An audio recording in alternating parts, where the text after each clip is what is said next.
إن الحمد لله نحمده ونستعينه ونستغفره ونعوذ بالله من شرور أنفسنا ومن سيئات أعمالنا من يهدي الله فلا مضل له ومن يضلل فلا هادي له وأشهد أن لا إله إلا الله وحده لا شريك له وأشهد أن محمدا عبده ورسوله أما بعد فإن أحسن الكلام كلام الله وخير الهدي هدي محمد صلى الله عليه وآله وسلم وشر الأمور محدثاتها وكل محدثة بدعة وكل بدعة ضلالة وكل ضلالة في النار. Donc le sujet pour ce cours, c'est la chasteté de la femme musulmane. La chasteté de la femme musulmane. Et le but de ce cours, de cette conférence, l'objectif principal de cela, c'est d'éclaircir les moyens énoncés dans le Coran et la Sunna qui permettent de concrétiser ce qu'on appelle al-iffa, la chasteté. Qu'on traduit par la chasteté, on va voir plus en détail ce que veut dire ce terme, al-iffa ou al-afaf. Et lorsqu'on regarde le cas des sœurs, on va s'apercevoir qu'il y a deux cas qui se présentent. Le premier cas, une fille dont Allah Azza wa Jal lui a favorisé dans cette dunya deux parents qui sont multazimin wa yuhafidhuna ala hududillah wa yurabbuna awladahum tarbiyatan salihah wifqa al-kitab wa sunnah فهذا نعمة عظيمة من الله عز وجل. تربيت هذه البنت في هذه الأسرة فتمتعت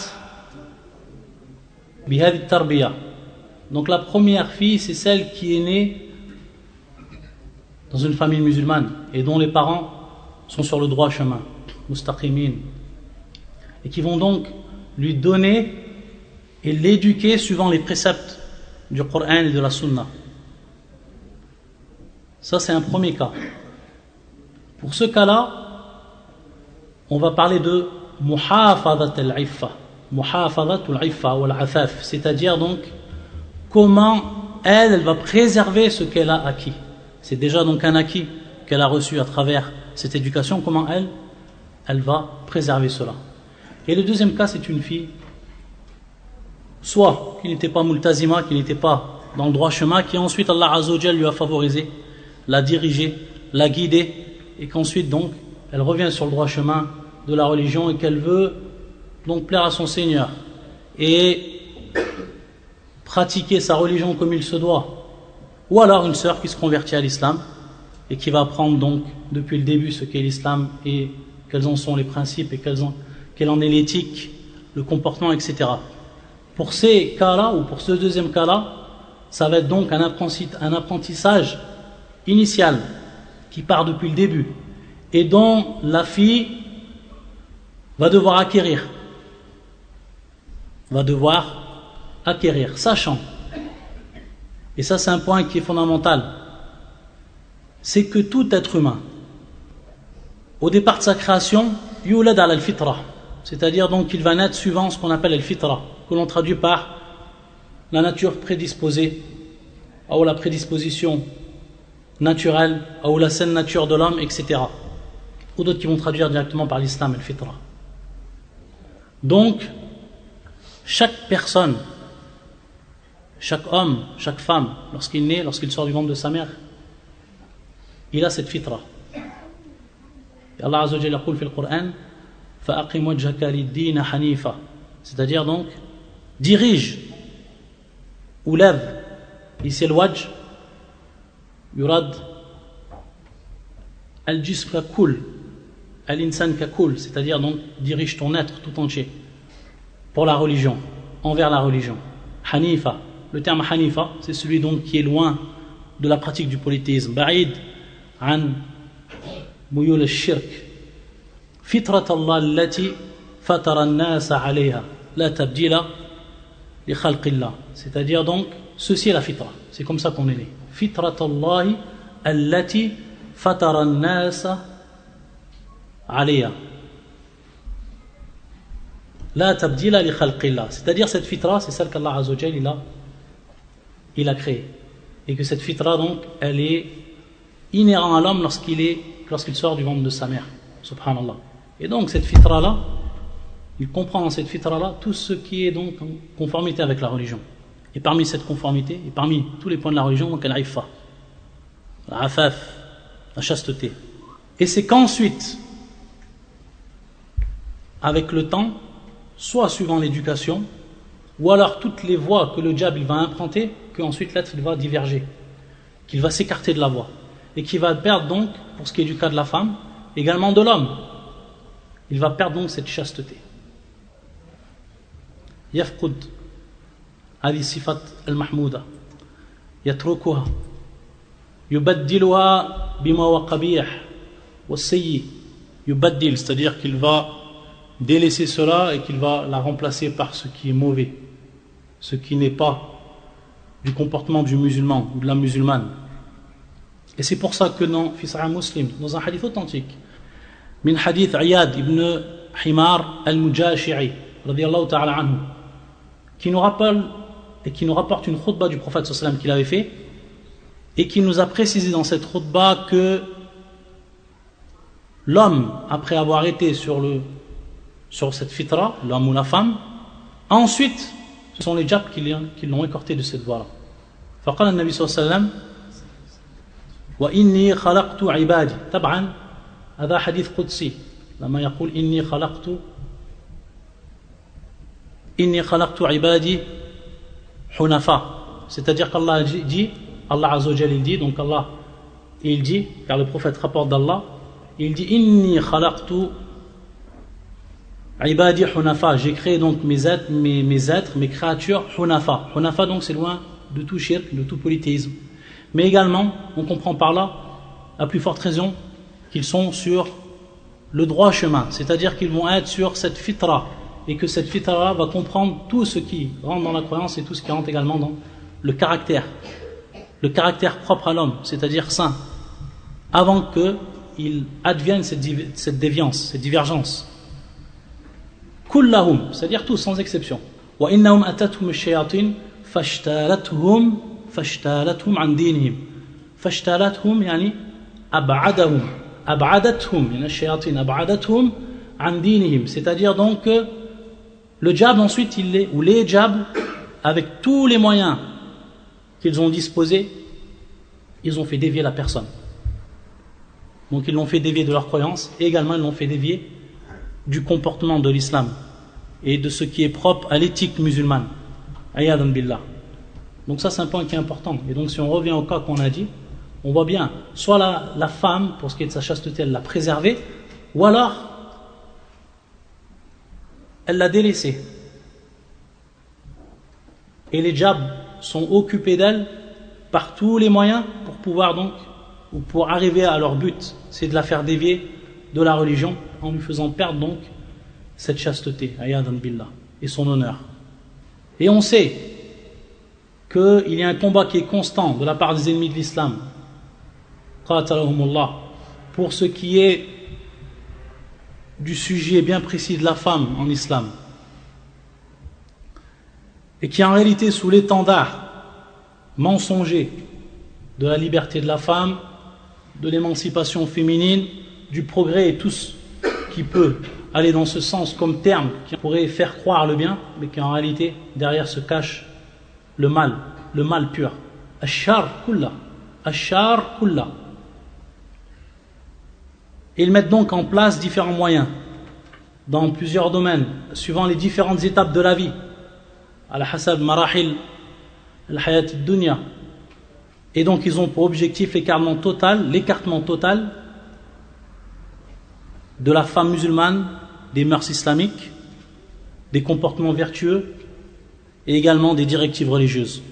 Idhan, haoula a'da'u l'islam, walau yarfa'una liwa'an yahmiluna fihi asma, lakin hadhihi al-asma fi al-haqiqa تتضمن تضليل المرأة المسلمة وعن كل ما يتعلق الأداب الإسلامي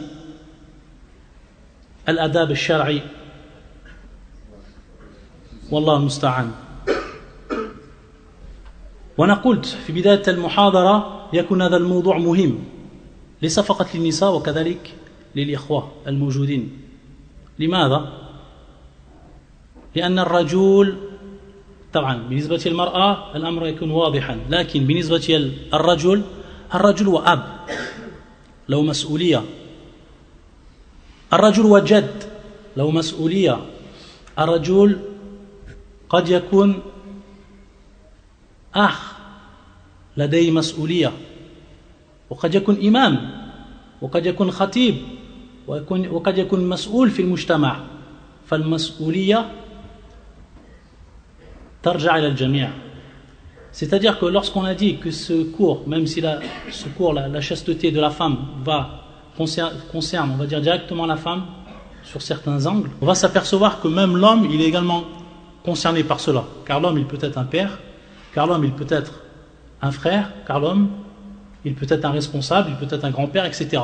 Et donc, il a sous sa responsabilité des filles.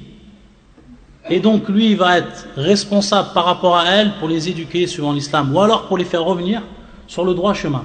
Donc, il doit connaître ce qui est en relation avec ce sujet, et quels sont les moyens de préserver cette chasteté, ou alors de l'acquérir. Il doit être, la Bouddha yakuna ala basira, ala ilmin. Il faut qu'il soit donc, qu'il ait science de cela, qu'il ait la connaissance de cela. Ça, c'est une chose qui est primordiale pour celui qui est responsable dans sa famille.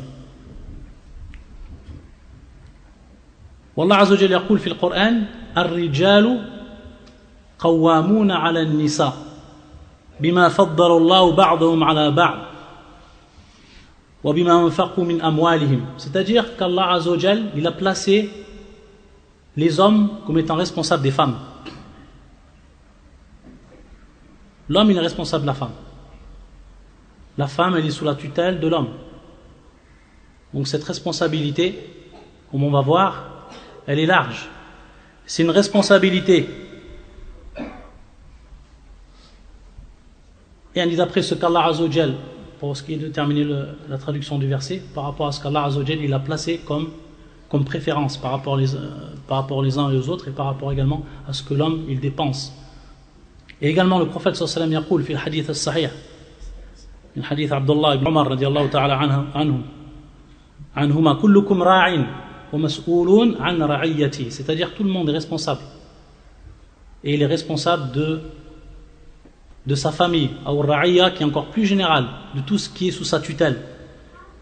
والرجل في أهله مسؤول وراع ومسؤول عن رعيته. C'est-à-dire que l'homme il est responsable de sa famille, il est comme un berger pour eux, donc on voit que ça revient à lui cette responsabilité également. الرجل لابد يكون مسؤول أمام الله عز وجل بما صنع بأهله، هل كانت تربية صالحة على علم وفق الكتاب والسنة وهكذا.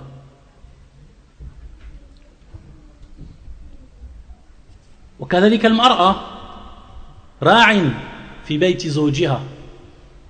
De même pour ce qui est de la femme. La femme elle est également responsable et bergère dans la maison de son mari. Donc elle a également la responsabilité. Si Allah Azza wa Jal lui a donné la science, si Allah Azza wa Jal lui a donné ce bienfait de la chasteté, elle doit donc l'enseigner et elle doit le faire passer ou le transmettre à sa fille. Donc tout ça c'est des mas'ouliya. Donc ce cours et les asbab qu'on va voir, les causes qui vont permettre, les moyens qui vont permettre de concrétiser cette chasteté, elles sont autant valables pour l'homme que pour la femme. Et lorsqu'on a parlé la Bouddha takuna ala basira, on se rappelle ce hadith du prophète sallallahu alayhi wa sallam, apprendre la religion, talab al-ilm, c'est-à-dire apprendre la religion. Ici bien entendu ça va concerner al-daruriyat, tout ce qui rentre dans ce qui est nécessaire à apprendre dans la religion, ce qui fait partie des choses nécessaires comme la croyance, les bases de la croyance, le comportement, l'éthique, etc. Donc on voit qu'il faut passer automatiquement ici par la science, al-ilm. Et que dans cette science-là, il y a un grand ajar. Toujours on le répète. Parce que cette science-là, elle sert à quoi? c'est pas une science qui va être purement théorique, mais c'est une science qu'il faut qu'elle soit pratique, c'est-à-dire qu'on va mettre en pratique. Et si on la met en pratique, automatiquement on va retrouver adal athar, c'est-à-dire on va retrouver cet effet sur nous-mêmes et sur nos proches, automatiquement. Donc apprendre, pour ce qui est de notre sujet ici, ce qu'est la chasteté, et tous les moyens qui vont permettre de conserver cette chasteté, et la faire ensuite appliquer dans nos familles, dans nos foyers, pour qu'ensuite donc ce résultat apparaisse dans la société de façon générale. Et ici simplement un rappel pour ce qui est de talib al-ilm, pour ce qui est d'apprendre la religion. Est-ce que vous saviez que même les poissons qui se trouvent dans l'eau, ils demandent le pardon à celui qui apprend la science? Ça c'est une parenthèse qu'on fait. الذي يطلب العلم كما جاء في كتاب العلم لابن عبد البر أن النبي صلى الله عليه وسلم من حديث صحيح أن النبي صلى الله عليه وسلم قال وإن طالب العلم يستغفر له كل شيء حتى الحيتان في البحر, c'est-à-dire que l'étudiant en sciences, toute chose lui demande pardon, même les poissons qui se trouvent dans l'eau. Il demande pardon à celui qui va apprendre la science. يطلب العلم. هذا وفضل عظيم. Ça c'est un grand bienfait pour celui qui va emprunter ce chemin. Et donc, pour acquérir ces moyens et puis ensuite les mettre en pratique, il faut donc assister aux cours, il faut assister aux conférences, il faut assister aux prêches, et qu'il doit observer avec constance, que ce soit donc pour l'homme et pour la femme, qu'ils doivent observer avec constance ces règles-là, qu'ils vont appliquer sur la famille, car c'est un travail de constance, un travail qui demande beaucoup de temps, un travail de constance qui se fait, un travail de fond. C'est-à-dire pour bien des personnes, lorsqu'ils commencent fil iltizam, ils croient que tout le monde va suivre. Lui, il croit que tout le monde va suivre ou va le suivre, suivant son rythme. Et que tout va devenir, comme il se doit, un laps de temps. Fil haqiqa, la budda min adam al-istirjal fil umur wal hikma, c'est-à-dire que l'homme il doit patienter par rapport à cela, par rapport à sa famille, par rapport à ce qu'il pratique actuellement. Il ne faut pas se précipiter. Mais le principal, c'est qu'il y ait un travail de fond qui soit fait et de manière continuelle et constante. Hada wal matloub. Et également l'ajr pour celui qui a appris cette science et pour celui qui va la transmettre et qui va l'appliquer. Le ajr, lorsque cette personne-là va la faire appliquer dans sa famille, il va l'enseigner à ses filles. Pour ce qui est de la chasteté, ici, al-iffa, al-afaf, lorsqu'il va l'enseigner à ses filles, lorsqu'il va enseigner ses sœurs, s'il a des sœurs, s'il est père de famille, lorsqu'il va enseigner ses filles, il y a un grand ajr par rapport à ça. Car le prophète sallallahu alayhi wa sallam nous a indiqué, min hadith Abi Huraira, muttafaqun alayh, anna man da'a ila huda, celui qui va appeler à une, al-huda on va traduire guidance, mais en réalité il rentre dedans tout ce qui est des actes du bien. Man da'a ila huda, kana lahu min al-ajri, kana lahu min al-ajri mithlu ujuri man tabi'ahum. Il va donc, celui qui va appeler à la huda, à cette huda, que ce soit un bien, que ce soit dans la croyance, que ce soit dans une pratique, ou que ce soit par exemple ici la chasteté, c'est-à-dire qu'il va apprendre à ses enfants la chasteté, ou alors comment conserver cette chasteté, alors il va récupérer ensuite le ajr. La fille, lorsqu'elle va grandir, et tout le bien qui va découler de cette chasteté, et des actes qui vont donc en découler, l'homme il va en prendre le ajr. Si c'est un père, il va en prendre le ajr. Si c'est un frère qui était responsable, il va en prendre le ajr. C'est un ajr qui va revenir à lui de façon constante. C'est pour ça que les savants ils ont dit, par rapport à ce hadith, que le prophète sallallahu alayhi wa sallam, chaque musulman qui va faire un bien, le prophète sallallahu alayhi wa sallam, il en reçoit la récompense. Car c'était le premier dans cette communauté qui a ماذا فعل وأول من دعا إلى الهدى أول من علم الناس وأرشد الناس إلى الحق. إذن هو كل من يعني عمل من هذه الأمة من ذكر الأنثى ثوابه يرجع إلى النبي صلى الله عليه وسلم بدون أن ينقص من أجر العامل شيء. sans bien entendu qu'il y ait aucune diminution pour ce qui est de l'acte de l'homme. C'est-à-dire celui qui fait l'acte, et cet acte-là revient en récompense à celui qui lui a montré, lui, il n'a aucune diminution par rapport à cela.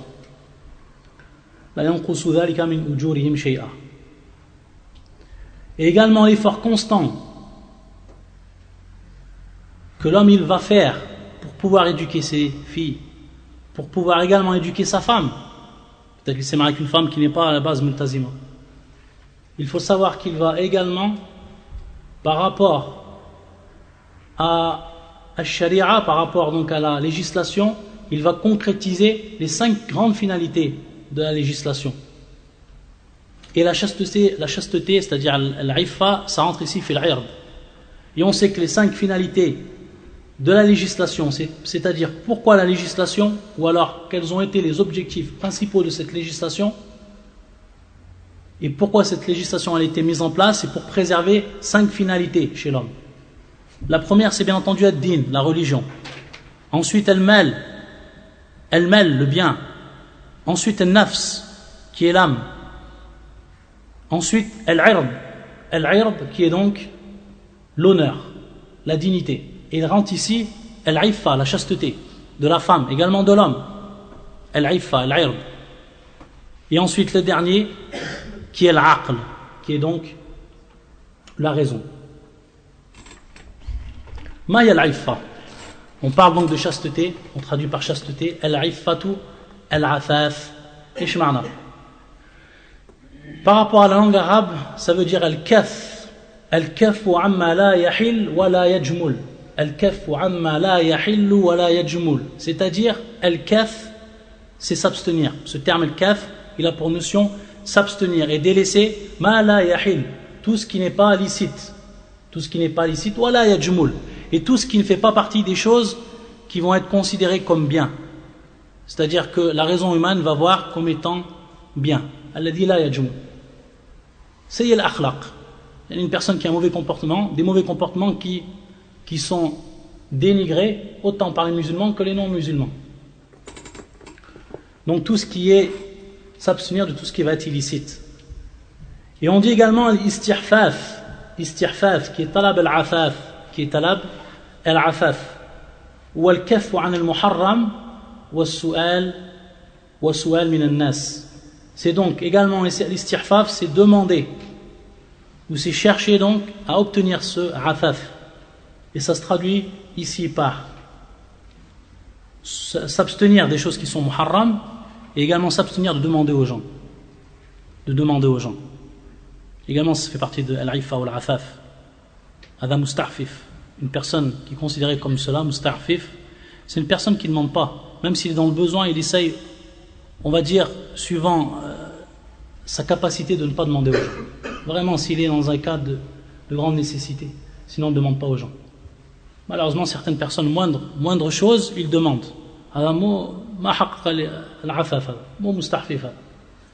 Non, la personne, pour qu'elle ait cette qualité, elle ne demande pas aux gens. Elle doit essayer de demander le moins possible sa nécessité. Et on dit imra'atun afifa, imra'atun afifatun, imra'atun afifatun. C'est tout simplement une femme qui est pudique, une femme qui protège son honneur et s'écarte de tout ce qui va à l'encontre de cet honneur-là. Pour ce qui est des moyens, maintenant donc on va rentrer dans ce qui est des moyens. Comment on préserve l'iffa? On va citer plusieurs moyens, on va citer beaucoup de moyens. Tous ces moyens sont pris du Coran et de la Sunna. Ce que nous a placé Sharia, ce que nous a placé Allah Azza wa Jalla dans son Coran, wa ala lisani rasulihi sallallahu alayhi wa sallam, on va le retrouver donc ici.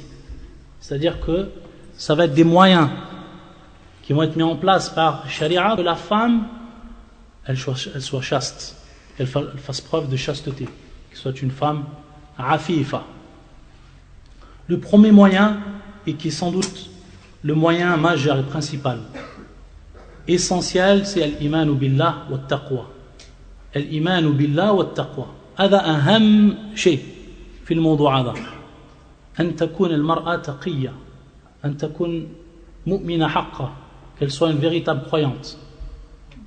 Et donc la croyance et la foi, ça passe, comme on a dit auparavant, par l'apprentissage. Automatiquement, il faut qu'il y ait un apprentissage qui soit fait, que la femme elle apprenne ce qui est essentiel dans sa religion par rapport à la croyance, et qu'ensuite elle l'applique. Il faut que vienne cette iman, il faut qu'elle soit mu'mina, il faut qu'elle soit saliha, il faut qu'elle soit pieuse. Avec cette piété, avec cette foi, va venir la chasteté. Ça va être le meilleur des moyens, car on sait que la chasteté est en relation avec la foi. Lorsqu'on parle de la chasteté, c'est en relation avec la foi. On aura le temps de revenir plus précisément sur ce qu'on appelle al-haya, la pudeur, et qui est en étroite relation avec ce terme, al-iffa. Pour ce qui est bien entendu de la croyance, apprendre ces piliers, les piliers de la croyance, les 6 piliers de la croyance. Et le plus important de ces piliers, c'est l'imanu billah. Al-imanu billah, la croyance en Allah Azza wa Jal. Donc il faut éduquer. D'abord, si toi tu es un père maintenant, éduquer ta fille et lui apprendre ce qu'est la croyance. Il faut lui apprendre. Il faut qu'ensuite elle l'applique. Ça, c'est ta responsabilité. Comme père, ou alors également la mère, ou alors également le frère. Wal iman billah, c'est l'iman bi wujudillah, iman bi rububiyatillah, l'iman bi ubudiyatillah, wal iman bi asma'i wa sifat. Et ensuite croire en la seigneurie d'Allah Azza wa Jal, et croire ensuite en l'adoration d'Allah Azza wa Jal, et croire en ses noms et ses attributs. Donc tous ces points, on les a développés dans beaucoup de cours pour ce qui est de la croyance. Ala kulli hal, binisbati ma yata'allaq bil asma wa sifat. Pour ce qui est des noms et des attributs. On fait ici une parenthèse, et c'est important. Car souvent on entend les noms et les attributs d'Allah Azza wa Jal, mais on aimerait savoir comment l'homme il apprend ses noms et ses attributs et comment il pratique. C'est-à-dire, il pratique son contenu. Car on sait que le prophète nous a indiqué dans un hadith qui est authentique. Inna lillahi tis'atan wa tis'in isman. Man ahsaha dakhala al-jannah. C'est-à-dire qu'Allah Azza wa Jal possède 99 noms. Et ensuite il a dit le prophète sallam man ahsaha dakhala al-jannah. Ish ma'na man ahsaha dakhala al-jannah. Les savants ils l'ont expliqué. Et à travers leur explication, ils nous ont montré réellement comment, dans notre vie de tous les jours, on applique notre croyance par rapport aux noms et aux attributs. Et ça va être un point qui est fondamental, et encore plus précis, et plus précisément ici, dans notre sujet, pour ce qui est de la femme et de sa chasteté. Comment elle préserve cette chasteté à travers donc sa foi et son iman, qui est pour elle donc ce support principal. Et entre parenthèses, on voit que, malheureusement, dans certains pays musulmans, lorsqu'il est arrivé le colonialisme, l'isti'mar, il y avait certaines femmes qui avaient pris cette chasteté, ou qui avaient cette chasteté, qui l'ont pris, on va dire, par héritage, sans avoir réellement une science, sans avoir réellement une iman par rapport à cela. Et c'est pour ça qu'on a vu, avec le temps, très facilement, les gens ils se sont écartés de cela. C'est-à-dire les filles, qu'on peut le voir malheureusement dans beaucoup de pays musulmans, elles se sont écartées directement de cela, car elles n'ont pas eu une mère qui l'a éduquée suivant donc la foi, l'iman, sachant réellement pourquoi elle avait cette chasteté, quelle était la cause de cette chasteté. C'était basé plus sur taqalid, c'est-à-dire sur des habitudes, etc., sans réellement en avoir une compréhension. Et c'est ce qui a fait, ou qui était le résultat de la facilité de, on va dire, ta'til adil iffa. C'est-à-dire donc qu'ils ont pu mettre fin à la chasteté de la femme musulmane dans beaucoup de pays, ayadan billah. Donc c'est pour ça que ça c'est important, que lorsqu'on va parler de chasteté avec nos enfants, il faut d'abord les éduquer avec cette foi. C'est à partir de cette foi-là qu'ils vont construire cette qualité-là. Et donc pour revenir aux noms et aux attributs d'Allah Azza wa Jal, et si j'insiste sur cela, c'est comment nous on va vivre. Donc c'est valable pour ce sujet, c'est valable on va dire dans la vie du musulman de tous les jours.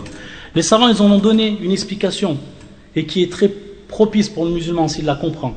Ils ont dit donc d'abord pour ce qui est de la parole du prophète sallallahu alayhi wa sallam, man ahsaha dakhala al-jannah, ahsaha man hafidha, c'est-à-dire ceux qui vont apprendre ces noms, qui vont connaître les noms d'Allah Azza wa Jal et ce qu'ils contiennent comme attribut.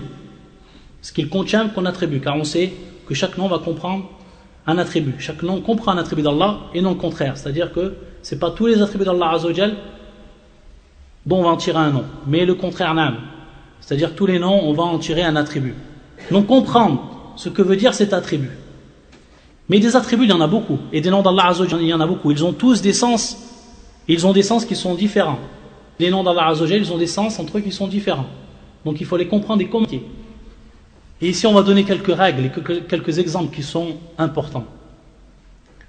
À titre d'exemple, il y a des noms, lorsqu'on les entend, et lorsqu'on les comprend, et lorsqu'on les apprend, et lorsqu'on veut les appliquer, comment on va les appliquer, c'est des noms dont on peut suivre et en appliquer le sens. Dont on peut suivre et en appliquer le sens. À titre d'exemple, Ar-Rahim, Al-Karim, ça c'est des noms d'Allah Azzawajal. Ar-Rahim, Al-Karim, c'est des noms d'Allah subhanahu wa ta'ala. Tout le monde sait ce que veut dire Ar-Rahim, le très miséricordieux. Ar-Rahim. Donc, Dhu Rahma, celui qui possède quoi? La miséricorde. Cette miséricorde, Hadi Rahma taliqu billah Azzawajal. On sait que parmi les règles des attributs d'Allah Azzawajal, c'est propre, c'est tous ces noms et tous ces attributs sont propres à Allah Azzawajal et que personne ne ressemble à Allah Azzawajal dans ses attributs. Ça, c'est des règles qui sont acquises, Inch'Allah, pour beaucoup d'entre nous. Et donc, Ar-Rahim, si on sait qu'il comprend comme attribut Ar-Rahma, Dhu Rahma, c'est un attribut que l'on connaît et dont on peut en appliquer le sens. Bima yaliqu bina, pour ce qui est propre à nous ici. Pour ce qui est propre à nous. Donc la personne, elle peut être miséricordieuse, et par là donc, elle va appliquer ce hadith du prophète sallam, il applique à ce moment-là. De même pour ce qui était Al-Karim, Allah Azzawajal, il est le généreux. C'est lui qui a les générosités, cette générosité qui est propre à lui, subhanahu wa ta'ala. Par rapport au sens, tout le monde le comprend. Et cette générosité, nous, on peut appliquer son sens dans la vie de tous les jours.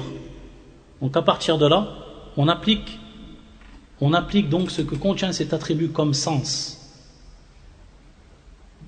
Et on est généreux envers les créatures.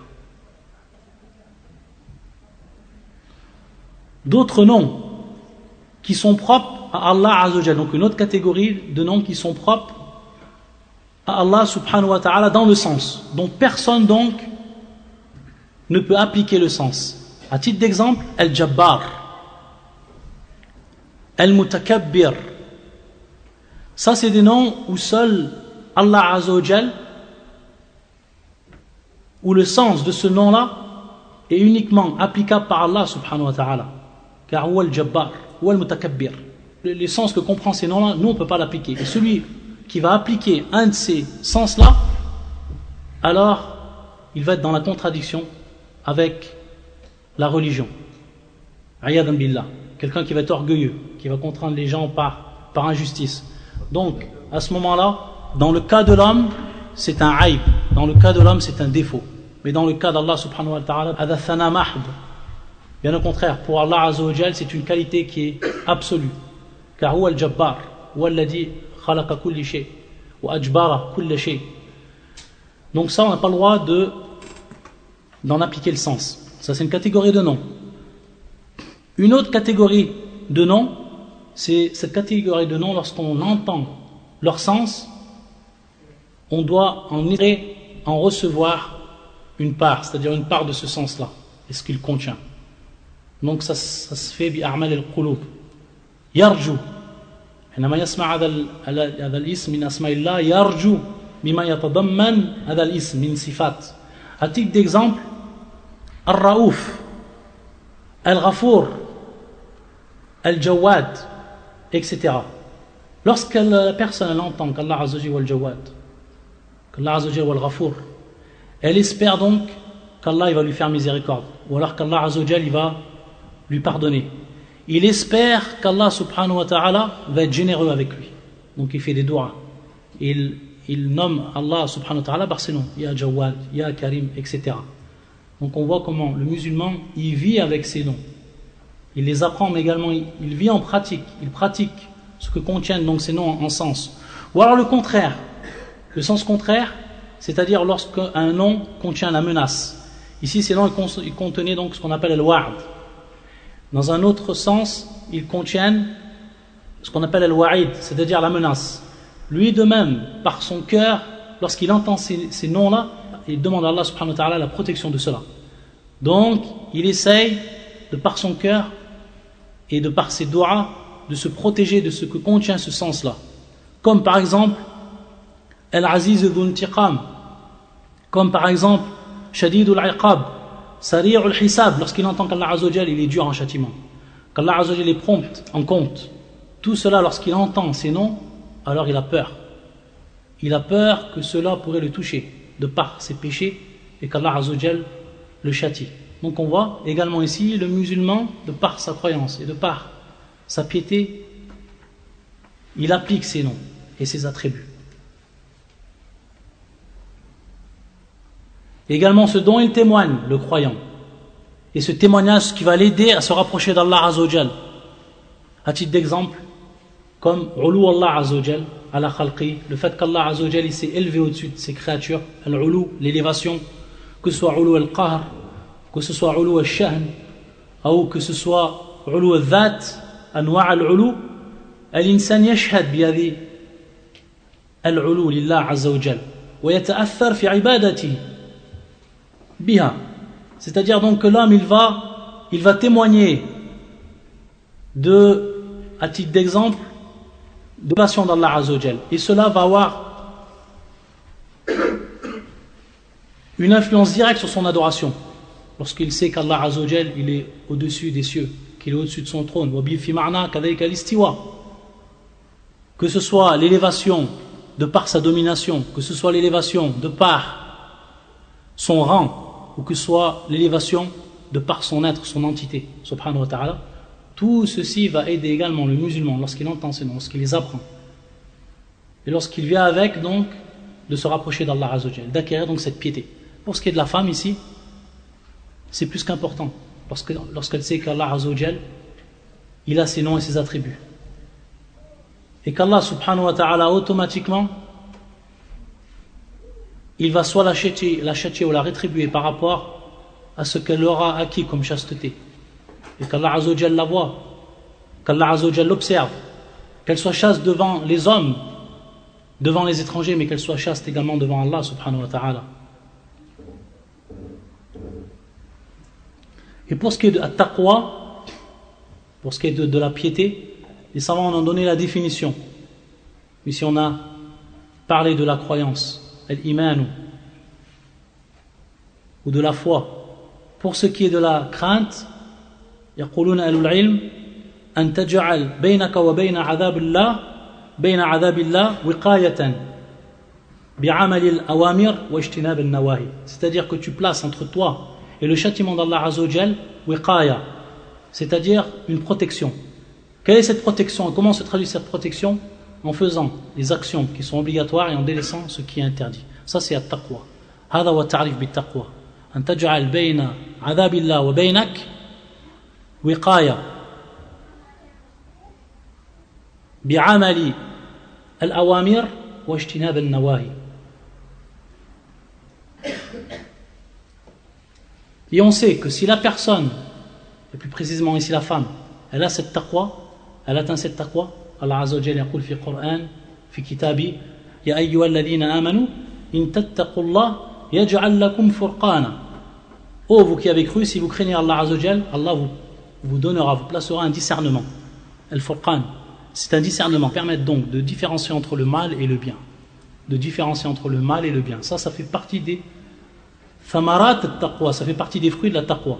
Et donc la femme, lorsqu'elle a cette taqwa, automatiquement elle va discerner en ce qui est entre le mal et le bien. Elle va donc avoir un discernement pour ce qui est de sa chasteté. La croyante donc, elle observe minutieusement ce qu'Allah Azza wa Jalla lui a ordonné, scrupuleusement. Elle observe hadil awamir, et elle s'écarte de tout ce qu'Allah Azza wa Jalla lui a interdit. Dans le Coran et également dans la Sunna. Ensuite, le deuxième moyen qui permet donc d'acquérir la chasteté, ou alors de préserver cette chasteté, qui est un moyen également pratique et qui est plus qu'important, c'est az-zawaj, c'est le mariage. Az-zawaj, et c'est l'un des moyens les plus efficaces. Et à travers le mariage, l'homme et la femme, ils protègent leur corps et leur âme de tout péché. Et c'est pour cela que celui qui va observer les textes religieux, يتتبع النصوص الشرعية سيجد كثير من الآيات والنصوص القرآنية والنصوص من السنة تحث المسلم على الزواج تحثه على الزواج. C'est-à-dire celui donc qui va observer les textes religieux va s'apercevoir que beaucoup de textes vont l'inciter, vont le motiver à se marier. Parmi les versets du Coran, وَأَنكِحُوا الْأَيَامَ مِنكُمْ وَالصَّالِحِينَ مِنْ عِبَادِكُمْ وَإِمَائِكُمْ إِنْ يَكُونُوا فُقَرَاءَ يُغْنِيهُمُ اللَّهُ مِنْ فَضْلِهِ وَاللَّهُ وَاسِعٌ عَلِيمٌ. وَأَنكِحُوا الْأَيَامَ, bien entendu ici le khitab lil awliya, le khitab lil awliya, c'est-à-dire donc qu'Allah Azza wa Jalla s'adresse à ceux qui sont responsables du mariage, al-wali. Et al-wali, subhanallah, lorsqu'on dit al-awliya, al-wali, في l'islam, هذا نعمة من نعم الله عز وجل لتحقيق هذا العفاف كذلك. Et on prend sous cet angle la responsabilité de qui est le wali, on va voir que c'est vraiment une grande ni'ma qu'Allah Azza wa Jalla il a placé à travers sa religion, à travers sa législation pour protéger al-afaf, pour protéger la chasteté de la femme. Car on sait que l'homme, bil kalimat al-ma'soula, avec ses mots de miel, et ce qui peut toucher le cœur de la femme, il peut arriver à des buts, car la femme elle est faible. Par rapport à cela, la femme elle est faible. Pas besoin de faire un discours sur cela, tout le monde le sait. Et c'est pour ça donc que la sharia, la législation, أوجب رضا الولي كي يكون عقد الزواج صالحا. La législation elle a obligé l'approbation du wali, car peut-être l'homme il peut affaiblir la femme de par ses paroles et la faire tomber dans ce qu'elle ne voulait pas. Par contre, si l'homme est obligé de passer par un autre homme qui lui est responsable de la femme, alors ça, il n'en aura pas la possibilité, car il est en face d'un homme. Et le piège qu'il peut essayer de tenter, ou qu'il tente de faire, ou son stratagème, il ne pourra pas le faire avec l'homme. Donc c'est pour ça que ça c'est une grande ni'ma de l'islam. Qu'en réalité, Allah il a placé, subhanahu wa ta'ala, al-zawaj, et qu'ensuite, qu'il a mis des règles par rapport à ce zawaj. Il a protégé comme ça la femme, il a protégé sa chasteté et son honneur.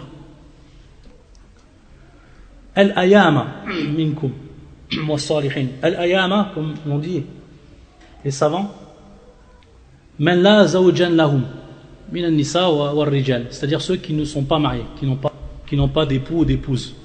Ça c'est l'ayama minkum wa salihin min ibadikum wa imaikum, et les pieux parmi vos serviteurs, parmi les serviteurs, vos serviteurs et vos esclaves. In yakunu fuqara yughnihumullahu min fadli. Et si vous êtes pauvres, alors Allah Azza wa Jal il vous rendra riche, ou alors il subviendra à vos besoins, subhanahu wa ta'ala. Wallahu wasi'un alim.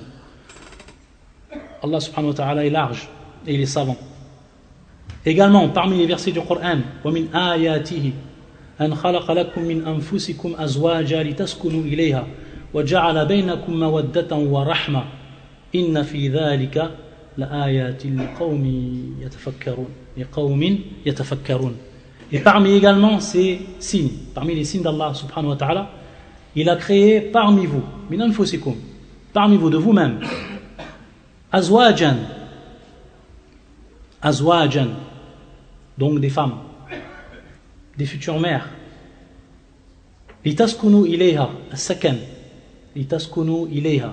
Ici as-sakan, que ce soit as-sakan al-raha wa al-nafsiya, as-sakan wa al-raha al-nafsiya, c'est-à-dire donc l'apaisement que va retrouver l'homme chez la femme, et également le repos qu'il va y retrouver, car c'est une source pour lui d'apaisement.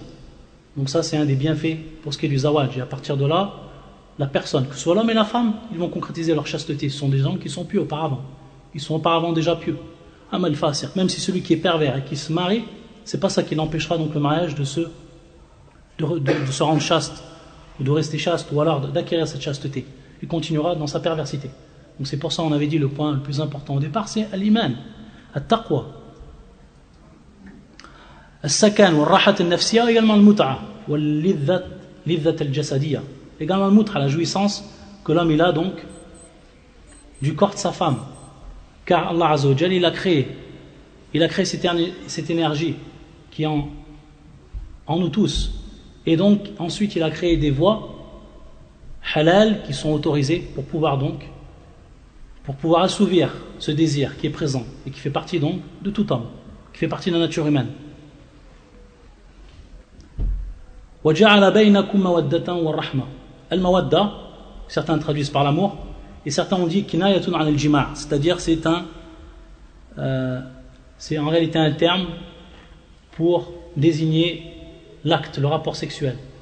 Wal-rahma, certains ont dit kinayatun an al-walad, al-rahma qu'on traduit par la miséricorde, et certains ont dit kinayatun an al-walad, c'est-à-dire donc al-rahma ici, c'est pour désigner de manière indirecte la progéniture, qui va donc être le fruit de al-mawadda. Et certains savants également ont fait remarquer que pour ce qui était de al-mawadda ou al-rahma, l'homme il se marie et il aime sa femme. Mais cet amour, est-ce qu'il va toujours rester constant, cet amour? Cet amour, il se peut qu'avec le temps, هذه المودة يمكن مع الزمن تضعف يمكن تزول يمكن elle disparaît cet amour. Et c'est pour ça les savants ils ont dit il reste ensuite al-rahma. Il reste ensuite al-rahma. Il reste ensuite dans le cœur de l'homme cette miséricorde qu'il a envers sa femme. وهذه الرحمة ستبقي العلاقة بين الزوجين. C'est-à-dire ils ont dit les savants que même si cet amour il part ou il devient faible, il va rester cette miséricorde que tout musulman va ressentir par rapport à sa femme. Cette miséricorde que cette femme-là, elle était la mère de ses enfants, qu'elle a éduqué ses enfants, qu'elle l'a servi durant toutes ces années. Donc c'est pas parce que cet amour, il est devenu faible ou alors il a disparu qu'il va se débarrasser de sa femme. Bien au contraire, il va rester dans son cœur al-rahma. Et ça c'est contraire à ce qu'on peut voir chez les mécréants. On voit les mécréants sur ce qu'ils appellent donc le coup de foudre. Ils se marient, l'amour. Ils s'aiment. Dès que l'amour il disparaît, ils divorcent. C'est ce qu'on peut voir dans cette al-mujtama'. L'homme et la femme, ils se marient parce qu'ils s'aiment. Et dès que l'amour, il disparaît, c'est terminé.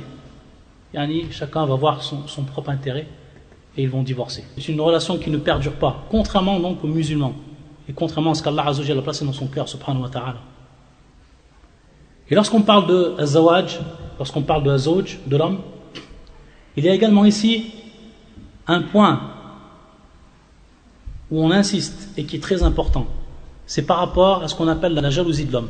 Cette jalousie, donc on est ici entre le relationnel entre l'homme et la femme, entre son époux et son épouse. Il y a ici un point qui va être très important, fi tahqiq al-afaf, c'est-à-dire un point qui va également être très important pour pouvoir préserver la chasteté de la femme, c'est quoi? C'est la jalousie de l'homme. C'est la jalousie al-ghayratu al-shar'iyya laday al-muslim, al-mu'min.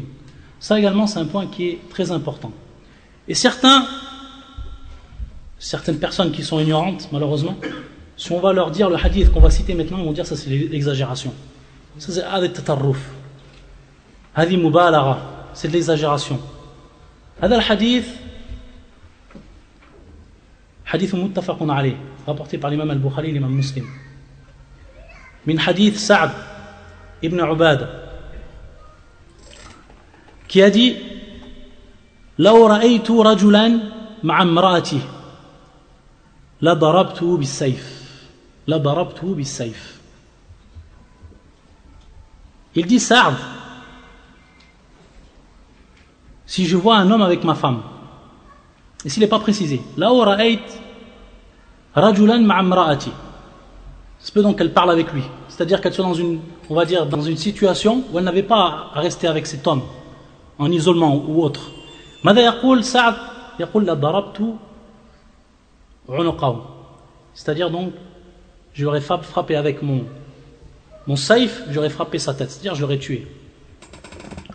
Certaines personnes, lorsqu'ils ont entendu ça, ils ont été voir le prophète sallallahu alayhi wa sallam. Eux, ils ont vu de l'exagération dans cela. فبلغ ذلك رسول الله صلى الله عليه وسلم قال أتعجبون من غيرة سعد, et il leur a dit, est-ce que vous êtes étonnés de la jalousie de Sa'd? Est-ce que vous êtes étonnés de sa jalousie? Il leur a dit comme ça le prophète sallallahu alayhi wa sallam, est-ce que vous êtes étonnés de la jalousie de Sa'd lorsqu'il dit qu'il va faire cet acte-là, s'il voyait donc sa femme avec une autre personne étrangère? Et ensuite, qu'est-ce qu'il dit le prophète sallallahu alayhi wa sallam? La ana aghyaru minhu, c'est-à-dire moi je suis encore plus jaloux que lui. Qudwatuna, le prophète sallallahu alayhi wa sallam, il nous dit moi je suis encore plus jaloux que lui. Wallahu aghyaru minni. Et Allah Azza wa Jal, il est encore plus jaloux que moi. ومن أجل غيرة الله حرم الفواحش ما ظهر منها وما بطن.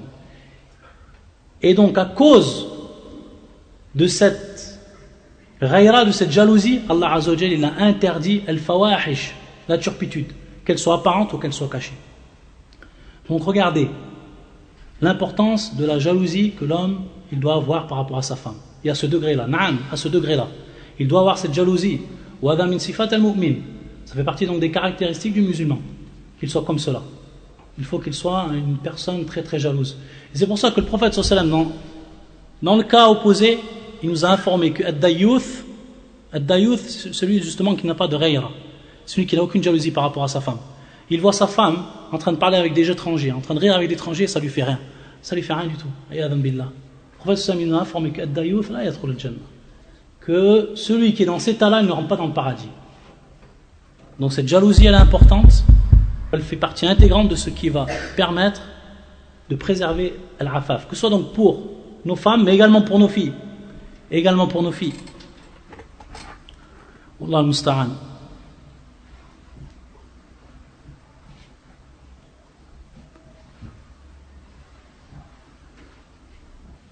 Subhanallah, une parenthèse même par rapport à la femme.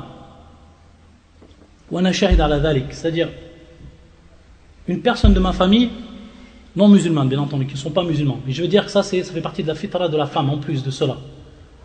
Bien entendu, on sait que la sharia muwafiqun al-fitra wa tabi'at al-insan, c'est-à-dire que la législation elle est en totale conformité avec la nature humaine, avec sa prédisposition naturelle. Une personne qui était une femme qui était mariée avec un homme qui n'était pas absolument pas jaloux. Et elle, en réalité, elle se plaignait de ça. Jusqu'au jour où là, il y a eu le divorce. Et le deuxième homme qu'elle a eu, c'était un homme qui était lui jaloux. Et elle a donc reconnu à ce moment-là, elle a reconnu donc ce bienfait. Et donc, lorsque la personne, elle se marie, elle va s'écarter de toutes les voies, avec sa piété, elle va s'écarter de toutes les voies qui mènent au zina. Alhamdulillah. Elle va s'écarter de toutes les voies qui mènent au zina, car elle n'a plus d'excuses. Il a donc une femme, et elle a un homme, et Allah Azza wa Jal les a placés les uns comme les autres en tant qu'habits. Et c'est pour ça que Luqman il disait à son fils, en parlant donc du zina, et on met donc toujours en garde de tout ce qui se rapproche du zina. C'est pour ça qu'Allah Azza wa Jal nous a dit Wala taqrabu zina, c'est-à-dire ne vous approchez pas du zina. Il a pas dit la taznu, la taqrabu zina, c'est-à-dire ne vous approchez pas du zina. Tout ce qui va nous rapprocher de cet acte infâme, que ce soit par l'œil, que ce soit bil lisan, que ce soit bil yad, etc. La personne elle s'écarte de toutes ces voies-là. Et c'est pour ça que, et donc en se mariant, alhamdulillah, c'est un bien pour elle, et elle peut s'en écarter de manière plus que sûre, qu'elle n'aura plus à ce moment-là d'excuses, comme on l'a dit. Et c'est pour ça que Luqman il disait, comme recommandation à son fils, kana yaqul ya bunayya iyyaka wa zina fa inna awwalahu makhafa wa akhiruhu nadama.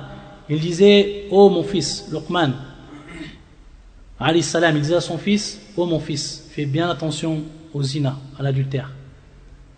Awwalahu makhafa, la première fois ça va être bien entendu pour toi une source d'anxiété, le premier acte qui va être si tu le faisais. Et ensuite, akhiruhu, et son dernier, ça va être nadama, ça va être un regret. Et combien ceux qui sont tombés dans cet acte-là infâme, ayadan billah, ils ont regretté. Même après Tawbah, c'est un acte qui est resté. Wa khasatan binisbatil mar'a, encore plus précisément pour ce qui est de la femme et de son honneur. C'est pour ça donc que cette chasteté et mettre en moyen tout ce qui va lui permettre de la préserver, ça va être une cause fondamentale pour pouvoir donc s'écarter de az-zina. Ensuite, le troisième moyen, c'est al-haya, la pudeur.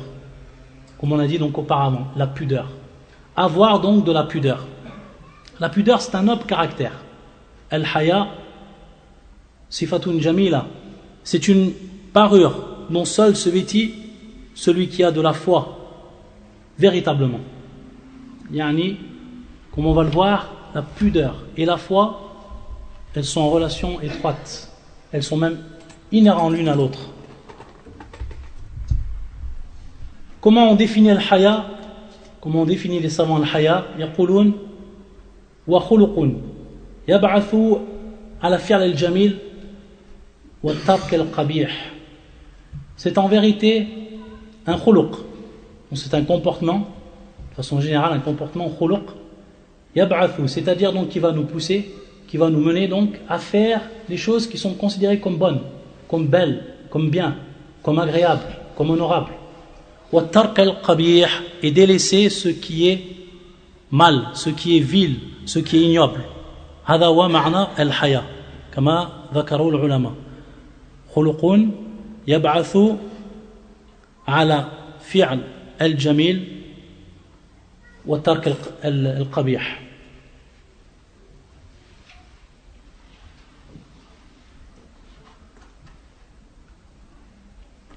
Et c'est pour ça que si on regarde la législation, on va trouver beaucoup de textes qui vont insister, qui vont inviter, qui vont appeler l'homme et la femme à faire preuve de pudeur dans leur vie et dans toutes leurs situations. Et même on va dire que la pudeur, el haya, c'est bel et bien spécifique pour la femme. Et c'est encore à un degré bien plus important chez la femme, el haya. Car il y a des choses que l'homme va faire, c'est pas considéré comme haya chez lui. Mais chez la femme, si elle fait la même chose, ça va être considéré comme quelque chose qui est contraire à l'haya. Par exemple, le fait d'élever la voix en présence d'étrangers. Si un homme fait cela, aucun mal. Par contre, si une femme elle fait cela, en pleine rue, elle élève sa voix. Hada min al-haya, et ça fait partie donc de la pudeur. Donc c'est pour ça qu'on dit que c'est encore plus spécifique chez la femme, al-haya. Et même les savants, ils ont dit que s'il n'y avait plus la présence de ce comportement-là, qui est al-haya, il n'y aurait pu avoir la présence du bon comportement de façon générale. Al-haya, on le retrouve, que ce soit dans le Coran, comme madh, et également dans la Sunna. Pour ce qui est du Coran, et pour ce qui est de la femme plus précisément, on sait que, d'après l'histoire de Moussa, Moïse alayhi salam, on sait qu'un jour, lorsqu'il s'est rapproché d'un puits, et qu'il y avait donc des filles, et qui étaient les filles de Shu'aib, et comment Allah Azza wa Jal, il a décrit cette femme, cette fille, qui est venue à Moussa. قال فجاءته إحداهما فجاءته إحداهما, une d'entre elles est venue auprès de lui, de Moussa, tamshi ala istihya, et elle marchait donc de manière pudique. Elle marchait de manière pudique. Donc regardez ici, Allah subhanahu wa ta'ala, comme il a fait apparaître ce caractère et ce noble caractère dans le Coran lorsqu'il a cité cette fille-là, qui était la fille d'un homme salih, d'un homme pieux, qui les avait éduqués. Donc il a fait apparaître subhanahu wa ta'ala de manière, il a exposé de manière plus que claire et mis en évidence le caractère, ce caractère-là, lorsqu'il a dit tamshi ala istihya, elle marche pudiquement. وهذا من صفات الصالحات والتي تحقق العفاف والعفة. Et si on regarde au niveau de la sunna, on s'aperçoit que le prophète sallallahu alayhi wa sallam, il a rapproché la foi et al-haya. On sait que la foi, bien entendu, shu'batun min shu'ab al-iman, mais également dans ce hadith qui est rapporté par Ibn Umar, hadith rawa l'imam al-Hakim fi al-Mustadrak wa sahhahu Shaykh al-Albani rahmatullah alayh, يقول الحياء, يقول النبي صلى الله عليه وسلم الحياء والإيمان قرنا جميعا فإذا رفع أحدهما رفع الآخر. C'est-à-dire donc que la foi, al-haya wal-iman, la pudeur et la foi, qurina jami'an, elles ont été rapprochées les deux. Elles ont été reliées, rassemblées. La foi ou al-haya, elles ont été rassemblées, reliées. فَإِذَا رُفِعَ أَحَدُهُمَا, c'est-à-dire si l'une d'entre elles disparaît, ici raf bimana al-izala, si l'une d'entre elles donc disparaît, alors l'autre il va disparaître. Donc on voit ici que automatiquement al-haya wal-iman, c'est deux choses qui sont inhérentes. Deux choses qui sont inhérentes. La personne qui n'a pas de foi, absolument pas de foi, la haya lahu. Celui qui n'a pas d'iman, il n'a pas de pudeur. Et celui qui a l'iman, il a la pudeur ala hasab imani. ونعلم أن الإيمان ينقص إذن الحياة ينزل وينقص على حسب ما عنده من الإيمان في قلبه.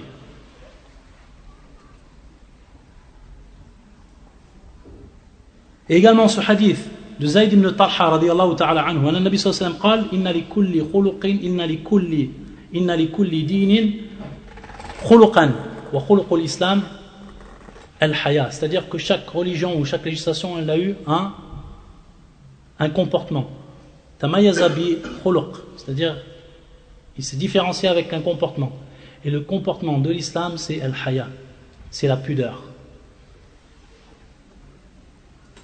Wal-haya wa maddatu al-qalb, maddatu hayat al-qalb, c'est-à-dire donc que la pudeur c'est en réalité, on va dire la substance vitale du cœur, la véritable substance vitale du cœur. C'est pour ça que le prophète sallam fi sahihain, l'imam al-Bukhari, l'imam Muslim يقول الحياء خير كله الحياء خير كله, c'est-à-dire la pudeur, toute pudeur est un bien, tout ce qui fait partie de la pudeur est un bien. Et on sait qu'il y a deux sortes de pudeur, celle que la personne est là déjà, c'est-à-dire qu'il va y avoir des personnes de par leur naturel, elles sont plus pudiques que d'autres, et il y a l'autre pudeur qui va elle نقول الإنسان يكتسبها. Il y a la première jabaliya, c'est-à-dire donc elle est propre, elle est inhérente à l'homme. Et la deuxième, muktasaba, c'est celle donc, yaktasibu l'insan al-haya, c'est-à-dire l'homme qui ensuite, il l'acquiert. Et ici une différence que l'on fait, le bab al-tambi, il y a deux sortes de haya. Celles qui sont venues dans la sunna et le Coran, tout est bien, c'est al-haya al-mahmouda. Mais il y a une autre sorte de haya qui elle est mauvaise, qui elle n'est pas bonne. Et c'est pour ça qu'il était rapporté de certains salaf, ils disaient al-haya haya'an tarfun min al-iman wal-akhar ajz, c'est-à-dire il y en a une qui fait partie de la foi et l'autre qui fait partie de l'impuissance, al-ajz, l'incapacité, l'impuissance, la faiblesse. Et c'est pour ça que les savants ils disent la yatlub al-ilm al-mustakbir wal-mustahi, deux personnes qui ne peuvent pas apprendre la religion, qui ne peuvent pas apprendre donc la science, deux sortes de personnes, al-mutakabbir, celui qui est orgueilleux, de par son orgueil il ne pourra jamais apprendre la science auprès d'un savant et de patienter, etc. Wa thani al-mustahi, celui qui a honte. Donc dans le sens de la honte ici, celui qui a honte, il n'ose pas parler, il n'ose pas demander, il n'ose pas se renseigner, etc. Lui il n'apprendra également jamais la science. Et on sait que le prophète sallallahu alayhi wa sallam, un-nabi sallallahu alayhi wa sallam, c'était celui qui faisait le plus preuve de haya. C'était celui qui était le plus pudique des hommes, le prophète sallallahu alayhi wa sallam. Plus pudique qu'une vierge. Fi khidriya, subhanallah. Et également, un jour, une femme est venue voir le prophète sallallahu alayhi wa sallam, sahabiya, elle est venue lui poser une question. Min hadith Aïcha radiyallahu ta'ala anha, qalat سألت امرأة النبي صلى الله عليه وسلم كيف تغتسل من حيضتها قالت فذكرت أنه علمها كيف تغتسل ثم تأخذ فرصة من مسك فتطهري به أو بها قالت يعني بعد ذلك قالت كيف أتطهر بها قال تطهري بها سبحان الله واستحيا وجعل يديه على وجهه صلى الله عليه وسلم. C'est-à-dire qu'une femme elle est venue voir le prophète sallam, elle lui demandait comment la femme elle se lave de ses menstrues. Alors le prophète sallam il lui a expliqué qu'elle devait se laver, qu'elle devait prendre firsatun, firsa bisad firsatun, qui en vérité le qit'a, qui est donc un morceau de musc, et qu'ensuite elle se lave. Bima'na tatatabba' athar ad-dam, elle doit se laver donc des restes du sang, etc. Et donc il lui a dit le prophète sallam tastardim firsatu min misk, sans bien entendu rentrer dans tous les détails, c'était plus qu'évident. Et la femme elle a insisté, elle a dit kayfa atatahhar bihada. Et le prophète sallam à ce moment-là il a dit tatahhari bi ou biha, subhanallah, il lui a dit subhanallah, il fait ta purification avec subhanallah, et il a eu honte, il s'est caché le visage, le prophète sallam. Hada min istihya nabi sallallahu alayhi wa sallam. Et ce qui compte donc de plus pour la pudeur de la femme, c'est point suivant: préservation de son honneur et de sa dignité, surveiller les ordres et interdictions de son Seigneur, protéger les droits de son époux et l'éloignement de toute voie, de tout endroit malsain et pervers. Et donc la femme, elle a un besoin pressant et constant de cette pudeur. Et la pudeur, elle est apparente, elle apparaît même sur le visage. Par exemple, une femme qui va être dans une situation, on va dire, qui va être malsaine pour elle, automatiquement ça apparaît sur son visage. Contrairement à celle qui n'a pas de pudeur.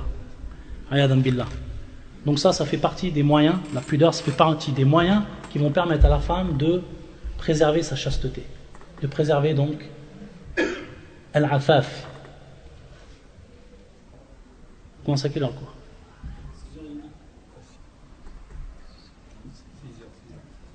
Ça fait 1 heure de cours?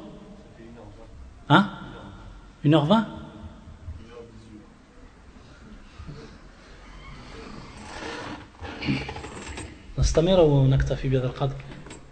On continue ou alors on arrête? Parce qu'il y a encore beaucoup de choses. Hein?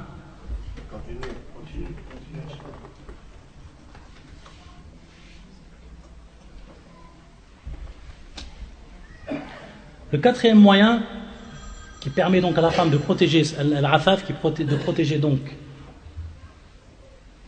sa pudeur ou arfouan sa chasteté, c'est l'interdiction de s'isoler avec un étranger. Et également donc, dans le même sens, la mixité, al-ikhtilat. Donc, man al-khalwa bin al-rajul wal-mar'a. Al-ajnabiyan taban. Wal-ikhtilat bin al-rijal wal-nisa. Le prophète sallam nous a mis en garde de cela, de l'isolement.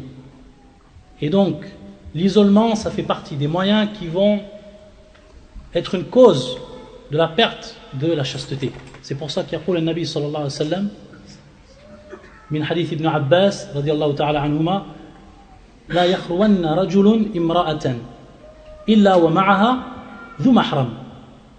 Dans ce hadith qui est rapporté par l'imam al-Bukhari et l'imam Muslim, le prophète sallallahu alayhi wa sallam nous dit que l'homme n'a pas le droit, strictement interdit donc qu'il s'isole avec une femme, sauf en présence de quelqu'un qui va être considéré comme mahram pour la femme, el-mahram.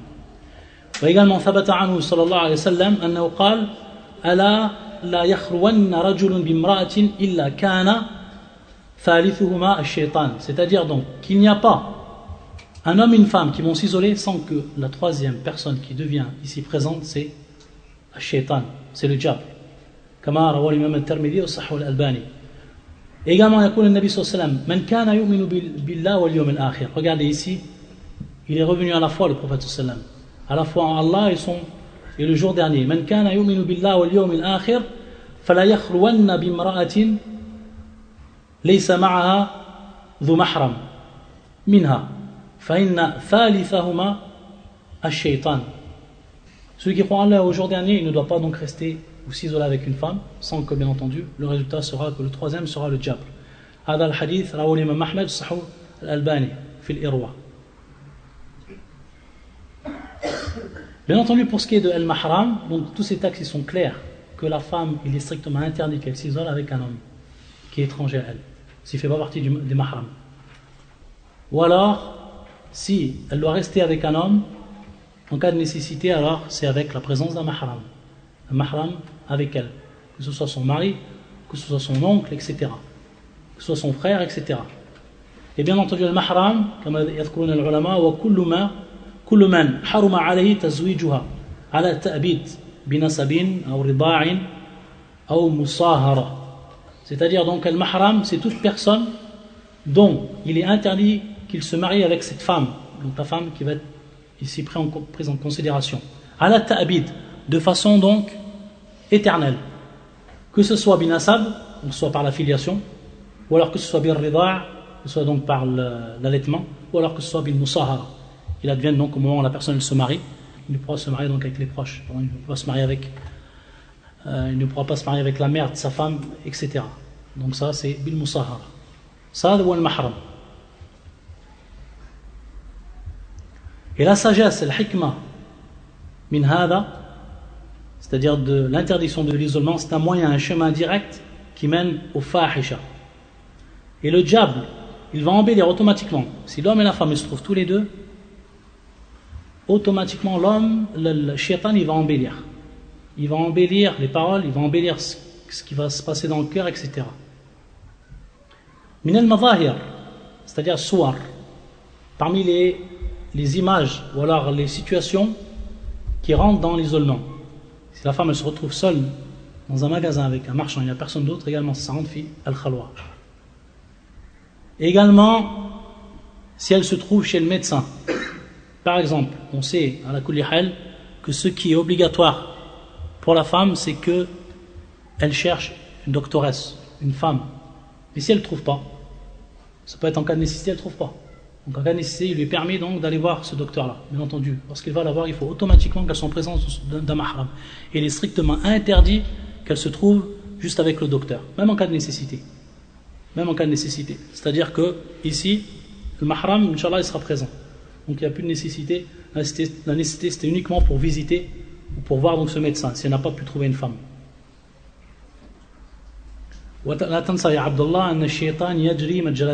C'est-à-dire que le shaitan, il coule dans les veines de l'homme. Le shaitan yajri min ibn Adam majra ad-dam. Également pour ce qui est de ta'lim, il est strictement interdit que l'homme, un professeur donc, s'isole avec une femme, même que ce soit donc au nom du ta'lim, au nom de l'enseignement.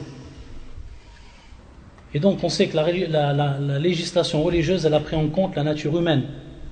Car Allah Azza wa Jalla, il sait ce qui va se passer entre l'homme et la femme s'ils sont isolés. C'est donc dans ce but-là qu'il a interdit strictement l'isolement. Donc la personne يكون مقتنع أولا لأنه من أمر الله عز وجل والثانيا لأنه يطابق طبيعة الإنسان. نكتفي بهذا القدر إن شاء الله ونكمل غدا. سبحانك اللهم بحمدك أشهد أن لا إله إلا أنت أستغفرك وأتوب إليك. اللهم صل وسلم وبارك على نبينا محمد وعلى آله وصحبه أجمعين. وآخر دعوانا أن الحمد لله رب العالمين والسلام عليكم ورحمة الله وبركاته.